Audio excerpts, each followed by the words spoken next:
Découvrez les archives sonores des sœurs Minocha. Une aventure épistolaire pour tous les amoureux de la nature, de l'histoire et des découvertes géographiques. Aujourd'hui, on file à Bruxelles en 1911, au cœur du mythique congrès Solvay, où Perséphone et Lila croisent deux astres de la science, Marie Curie et Albert Einstein. Entre infiltration élégante, bluff assumé et questions vertigineuses, elles suivent la piste laissée par Alan Turing. Et si la clé de l'Atlantide se cachait moins dans les équations que dans ceux qui osent les écrire? Archive numéro 3 de Lila, ça enregistre. J'ai travaillé le jingle. Le quoi? Non, laisse tomber. Je ne veux pas savoir. Où j'en étais? Ah, oui.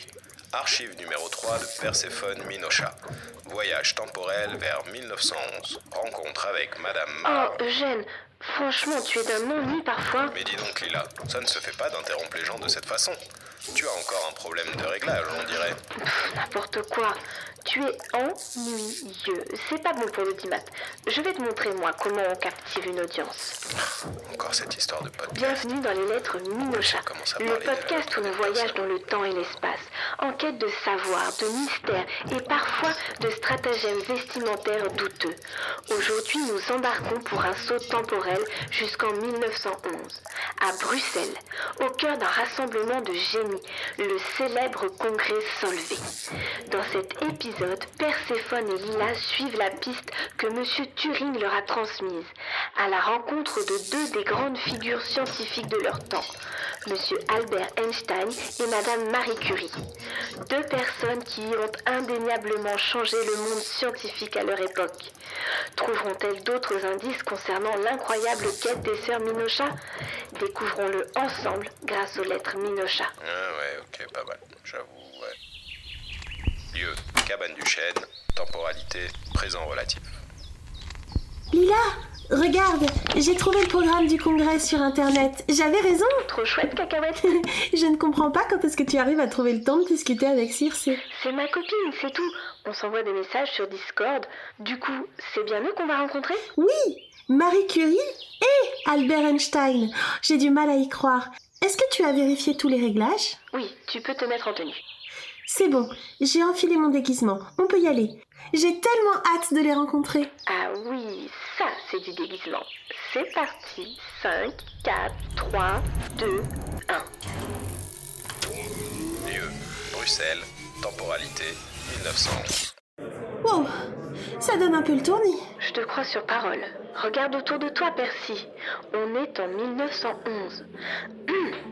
Mesdames et messieurs, imaginez une salle remplie des plus grands esprits de la physique et de la chimie. Des moustaches bien taillées, des costumes 3 pièces à perte de vue et... une seule femme, Marie Curie. Déjà une icône et la seule scientifique présente dans cette arène dominée par les hommes. Lila, tu es un sacré numéro. Essaye de rester tranquille ou tu vas nous faire remarquer. Oh, d'accord. Tu as une idée pour nous faire rentrer? On peut pas dire que la jante féminine soit très bien représentée dans le coin. C'est clair. T'as raison.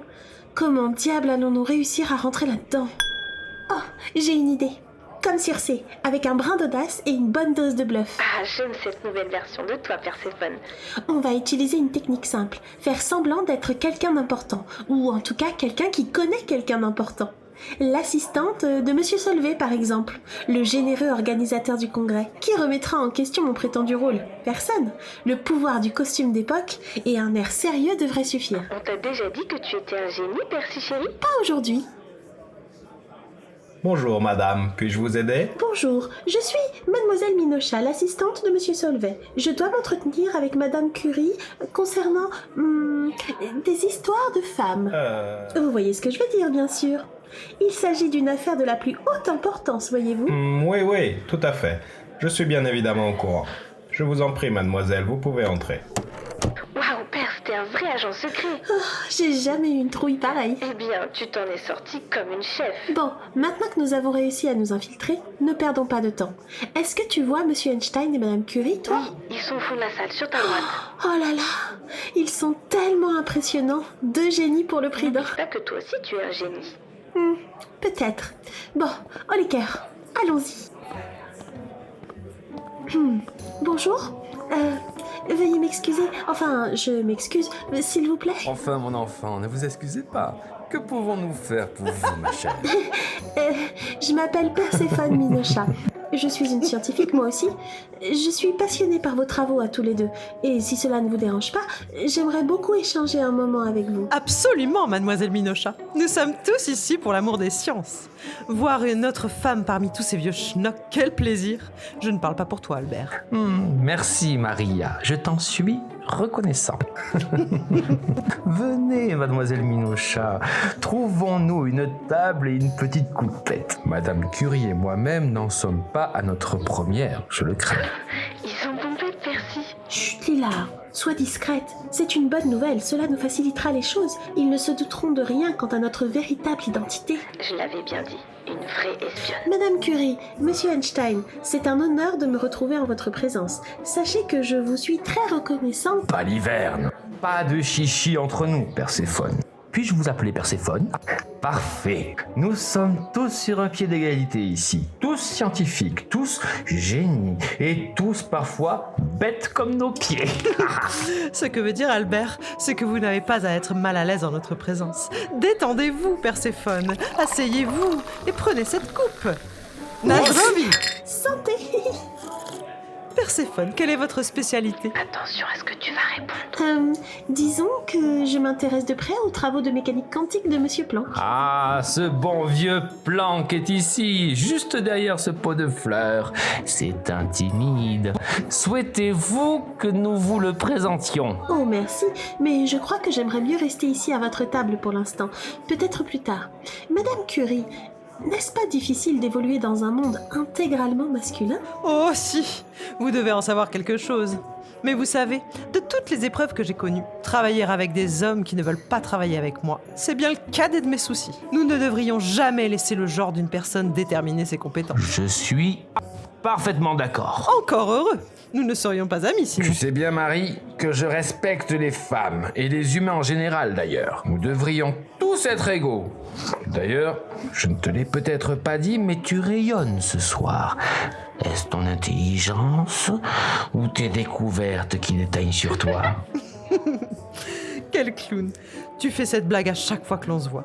Perséphone ne nous prendra plus au sérieux à l'avenir si tu continues. Oh, vous n'avez rien à craindre, Madame Curie. Je vous prends très au sérieux. Voulez-vous bien m'en dire plus sur vous et sur votre vie? Tu peux m'appeler Marie, ou Maria, comme tu préfères. Je suis née et j'ai grandi à Varsovia, sous le joug russe. J'ai eu beaucoup de chance, tu sais. J'ai grandi dans une famille aimante et soudée. Mon père, professeur de mathématiques et de physique, était mon idole. Il m'a transmis son amour des sciences. Waouh! Alors tu comprends. Quand ma sœur et moi avons compris que nous n'aurions pas accès aux études supérieures parce que nous étions des filles, on s'est dit « Ah ça non, hors de question de se laisser faire. Si on nous interdit d'apprendre, alors nous apprendrons en secret. » Mais comment avez-vous fait? Vous avez appris seul? Non, nous avons rejoint l'université volante, une école secrète pour les jeunes filles. L'école se déplaçait d'un endroit à un autre. Certains camarades masculins nous transmettaient leurs cours. Nous nous prêtions tous les ouvrages que l'on pouvait dénicher. Nous avions une soif de savoir insatiable. Jamais nous n'en avions assez. Ah, la belle époque. C'est incroyable. Vous êtes tellement courageuse. Et vous n'aviez pas peur de vous faire prendre? Oh si, bien sûr. Mais la peur n'enlève rien à la soif d'apprendre. Nous voulions plus. Nous voulions tout. Je devais m'éduquer. Je devais nourrir mon esprit de tout ce que le monde pouvait m'offrir. Hors de question de laisser la peur guider mes choix. C'est impressionnant. Oh, même moi qui ai entendu cette histoire une bonne dizaine de fois, ça me file des frissons comme la première fois. Comment ne pas admirer cette femme? Je suis bien d'accord. Donc, Marie, ensuite, vous êtes allée à Paris, c'est ça? Oui, tout à fait. Ma sœur et moi avions un sacré stratagème. Perséphone dit que ça ne sert à rien d'archiver tous nos échanges. Elle a tout transmis dans ses lettres. C'est tout de même passionnant l'histoire de cette femme. Mais très bien, passons à la suite. Oh, regarde Eugène, c'est le moment où Percy discute avec Albert. Albert Einstein? Impressionnant. Tu crois qu'on peut écouter un petit passage? Bien sûr, Eugène le curieux. Et vous, Albert, votre enfance? Oh, j'ai eu une enfance moins chaleureuse que celle de mon amie ici présente. L'école n'a jamais été mon truc, pour être franc. Je ne m'y sentais pas à ma place. Quelle surprise! Vous, grand génie de la relativité, un mauvais élève? Ah, ma chère, tout le monde est un génie. Mais si vous jugez un poisson sur ses capacités à grimper à un arbre, il passera sa vie à croire qu'il est stupide. L'école, ce n'était pas pour moi en tant qu'élève. Je m'y plais un peu plus en tant qu'enseignant d'ailleurs. Il est trop cool. Ah, je suis d'accord. Pardon? Non, rien. Accepteriez-vous de me parler de vos recherches? De l'univers? Bien sûr. Tu as entendu ça? Tellement cool cet Albert. Tu as raison. Nous sommes censés archiver autre chose, Lila? Ah oui, regarde ce passage. Donc, vous dites que vous êtes en possession d'un cristal d'oricalque? Un alliage inconnu?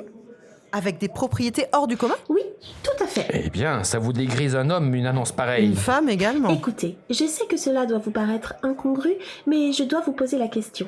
Que savez-vous de l'Atlantide? L'Atlantide? Le mythe? L'Atlantide de Platon? C'est une légende, mon petit. Ne sois pas paternaliste, Bien Albert. joué, Maria. Oh, pardon, mais je ne pense pas qu'il faille conforter les jeunes gens, hommes ou femmes, à poursuivre des chimères. Et pourquoi pas? Ce n'est pas ce que nous faisons tous les jours, nous autres hommes et femmes de science? Tu as raison, comme toujours. Je ne suis qu'un nigo. Poursuivez, Perséphone, que cherchez-vous? Eh bien, je cherche la localisation de la cité perdue. Je pense qu'elle existe. Moi aussi j'ai cru à une légende, mais le cristal prouve qu'il est possible que le mythe soit en fait réalité. J'ai vu de mes propres yeux une partie de ses incroyables propriétés. Je ne peux pas nier que c'est étrange, mais l'Atlantide existe peut-être bel et bien. Eh bien, si vous avez raison, une telle chose pourrait bouleverser le monde. Malheureusement, en ce qui me concerne, malgré ma toute nouvelle curiosité grandissante à ce sujet, je ne peux absolument pas éclairer votre lanterne. Je n'ai jamais entendu parler de l'Atlantide autrement que comme un mythe de l'Antiquité. Peut-être que toi, Maria, tu en sais plus. Pas exactement. Je n'ai pas non plus d'informations cruciales pour vous, ma chère. Cependant, j'ai peut-être une petite piste. Oh, Maria, tu tortures cette jeune femme. Désolée, j'adore le suspense. Je crache le morceau. Mais Perséphone, il s'agit là d'un secret bien gardé. Je compte sur votre discrétion. Bien sûr, Maria. Vous pouvez compter sur moi. Voyez-vous, lorsque j'étudiais à la Sorbonne, il y avait un groupe de femmes. Une société secrète? Chut! Disons un groupe de femmes qui œuvraient discrètement dans l'ombre. C'est la définition d'une société secrète. Oui, bon, c'est bien ça, vous avez raison, mais nous ne l'appelions pas comme ça. Et comment cette société secrète s'appelle-t-elle? Voyons, je ne peux pas tout vous révéler. Bref, vous voulez savoir de quoi il s'agit ou continuer à me cuisiner? On vous écoute, Marie. Bien. Donc, ce groupe de femmes existe depuis des siècles. Les femmes ont toujours été attirées par le savoir au même titre que les hommes.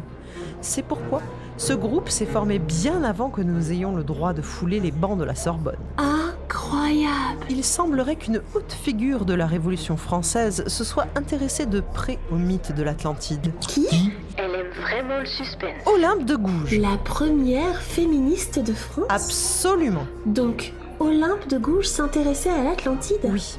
Dans les archives de la société secrète, il y avait un carnet qui lui avait appartenu. Ma sœur et moi l'avons feuilleté. Elle y parle beaucoup des philosophes de la Grèce antique. Je ne me souviens pas de tout, mais j'ai un vague souvenir d'un passage sur l'Atlantide qui nous avait beaucoup surprises. Waouh! C'est incroyable, j'ai tellement de questions. Messieurs, madame, monsieur Solvay va à présent se joindre à nous pour un Oh non, petit Percy, on doit filer. Purée de pommes de terre! Vite! Albert, Maria, je suis ravie d'avoir fait votre connaissance, mais je dois à présent m'en aller. Au revoir! Quel dommage! C'était une conversation fort distrayante que nous avions là. À une prochaine! À une prochaine, Perséphone. Quel drôle de brin de fille. Oui, une jeune femme étonnante. Vite, Percy, il ne faudrait pas que quelqu'un se rende compte de la supercherie. Il y a une issue de secours sur la gauche. Nous voilà en sûreté. On va pouvoir repartir. Qu'est-ce qui se passe, Lila? Je suis toujours là, Percy. C'est une coupure de courant. Oh, Quelle étrange coïncidence, tu penses qu'on a été repéré? Laisse-moi scanner les alentours. Non, rien à signaler. Tout le monde cherche à rétablir le courant. Albert et Marie se sont même resservis une coupe dans le noir. Quelle descente! Bon, pas besoin d'électricité, on peut rentrer chez nous. Ok, je vérifie que tout est ok. La date, le lieu, le continuum, le... Percy? Quelqu'un s'est introduit dans le système de la machine temporelle. Quoi? Mais qu'est-ce que tu racontes? Comment est-ce possible? Qui est-ce? Peux-tu l'éjecter? Peux-tu me donner un rapport? L'éjecter, c'est fait. Ce malotru ne devait pas s'attendre à tomber sur Super Lila. Le rapport. Eh bien, ce n'est pas glorieux, Percy. Il n'y a que quelques traces. Retournons au labo, je vais analyser tout ça, ne t'en fais pas. Ok, tu as raison. Retournons en lieu sûr. Lieu, la cabane. Temporalité, présent relatif. Oh, ça tourne. Oh, je vais m'asseoir un instant. Bon, j'ai trouvé quelque chose, Perce. Je t'écoute. Je vais juste m'allonger comme ça. Voilà. Ouf, et mettre mes jambes en l'air aussi. Ah, et peut-être fermer les yeux. Ah oui. Oh, c'est mieux. Beaucoup mieux. Pauvre Percinette. Bon, je n'ai pas grand-chose. Celui ou celle qui a fait ça, c'est ce qu'il fait. En revanche, il ou elle a laissé une trace. Infime, mais tout de même. L'imbécile n'a pas pu s'empêcher de laisser sa marque. Quel toupet! En voilà encore un dont l'ego le perdra. C'est peut-être une femme. Oui, bien sûr, tu m'as comprise. Bref, je te projette la marque. Il va falloir ouvrir au moins un œil, ma belle. Oh, ouf, on dirait des initiales, non? Un B et un C. Qu'est-ce que t'en penses? J'ai tiré les mêmes conclusions que toi. Reste plus qu'à savoir ce que cela signifie. J'ai ma petite idée. Mais ma tête tourne tellement. Oh, il faut que je me repose juste un instant. Repose-toi, Percinette. On s'occupera de chercher qui se cache derrière ces initiales dans un prochain épisode. Quoi? Rien. T'inquiète, paupiette. Eh bien, en voilà une sacrée épopée. Oui. Ce voyage a rappelé à Perséphone l'importance de la curiosité, de la persévérance et surtout de toujours avoir un bon costume sous la main en cas d'infiltration. Voilà de belles leçons à retenir, ma chère Lila. Il semblerait que l'on ait une petite idée de qui Perséphone rencontrera dans ses prochaines aventures. Quant à cette mystérieuse effraction numérique, quelles implications cela aura sur la suite de nos aventures? L'enregistrement s'achève, mais une empreinte persiste. Quelqu'un a forcé l'accès à la machine temporelle, ne laissant que 2 initiales, B et C. Qui manipule les fils de l'histoire? Et jusqu'où ce jeu les entraînera-t-il? La prochaine traversée pourrait bien éclairer l'énigme, ou l'épaissir.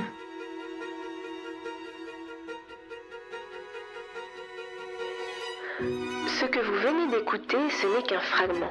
Les lettres Minocha, ce sont aussi de véritables courriers, envoyés chaque mois sur papier, scellés et livrés dans votre boîte aux lettres. Pour plonger plus profondément dans les aventures des sœurs Minocha, rendez-vous sur minocha.fr.